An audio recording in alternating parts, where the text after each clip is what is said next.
নমস্কাৰ সকলো কাব্যপ্ৰেমী ৰাইজলৈ মোৰ সশ্ৰদ্ধ প্ৰণিপাত আৰু সভাত উপবিষ্ট সকলো বিষয়ৰ বাবে মোৰ সেৱা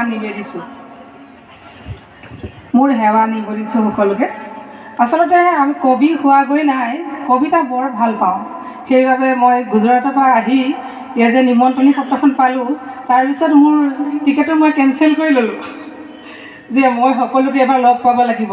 মোৰ প্ৰিয় কবিসকল ইয়াতেই আছে, মোৰ ৰঞ্জিত দাদা, শ্ৰদ্ধাৰ যোগেশ গগৈ দাদা, প্ৰণৱ বৰ্মন, কুমাৰ বৰ্মন, সকলোকে মই দূৰৰ পৰাই পাই থাকোঁ ফেচবুকৰ যোগেদি, সকলোৱে চিনাকি, কিন্তু মোৰ সকলো অচিনাকি।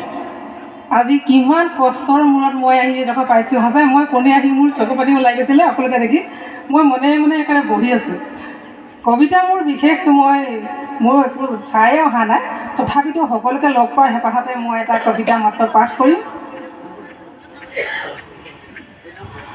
বহুত দিনতে লিখা, মোৰ মাত্ৰ মোবাইলৰ পৰা উলিয়াই পাঠ কৰিছোঁ, সকলো ভুল ভ্ৰান্তিবোৰ ক্ষমা কৰিব। মোৰ কবিতাৰ শিৰোনাম আজিৰ নাৰী আমি। আজিৰ নাৰী আমি, আজিৰ নাৰী আমি নহওঁ দুৰ্বল মনৰ। আজিৰ নাৰী আমি নহওঁ দুৰ্বল মনৰ। হাজাৰ বাধা নেওচি আগবাঢ়ি যাব খোজোঁ সময়ৰ লগত। সুন্দৰ হাঁহিৰ আঁৰত লুকুৱাব জানো আমি বেদনাৰ অশ্ৰু। ভোকাটোৰ পেটতো ৰাখিব জানো আত্মসন্তুষ্টিৰ উজ্জ্বল হাঁহি। নিৰৱধিৰতাৰে বৈ যোৱা নদীৰ দৰে বৈ যাব বিচাৰোঁ হাজাৰ হৃদয়ৰ মাজেৰে ক্ৰমশ বিচাৰি সাগৰৰ গভীৰতা। মন গ'লে উৰিব পাৰোঁ দুপাশীত বাঁহ দি উৰণীয়া চৰাই হৈ।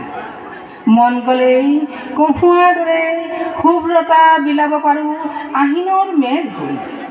মন গ'লেই উভতি চাব পাৰোঁ অতীত সোঁৱৰণিৰ কুঁৱলী আঁতৰাই। ভাবিব পাৰোঁ ভৱিষ্যত কল্পনাৰ কাপেৰে আবেগৰ ৰং নিগৰাই। নাৰী এখন নদী, নাৰী এখন সাগৰ, নাৰী অবিহনে সৃষ্টিৰ আছে জানো কিবা অস্তিত্ব? আমি সজাওঁ এখনি ঘৰ হৃদয়ৰ মৰমৰ আৰু বিশ্বাসেৰে, সাৱটি লৈ হাজাৰ বিষাদ এৰি নিজৰ স্বকীয়তা মাথো বিলাই যাওঁ আপোনতা। পানীৰ দৰে আকাৰ মাথো আমাৰ পাত্ৰ ভিন্ন ভিন্ন, বিলীন কৰোঁ নিজকেই পৰকো আপোন কৰি জীৱনৰ সকলো অহংকাৰ চন্ন। সহনশীলতাৰ মূৰত আমি হেলা ৰঙে সহি যাওঁ জীৱনৰ যত দুখ। হাঁহিৰে উপচাই ৰাখিব খোজোঁ সদায় আপোনজনৰ মুখ। তোমাৰ মুখত হাঁহি দেখিলে মোতকৈ সুখী জানো কোনোবা হ'ব পাৰে? এয়ে নাৰীক কোৱা হয় নাৰী হ'ল ত্যাগৰ প্ৰতিমূৰ্তি, এই নিস্বাৰ্থ প্ৰেমৰ। ধন্যবাদ।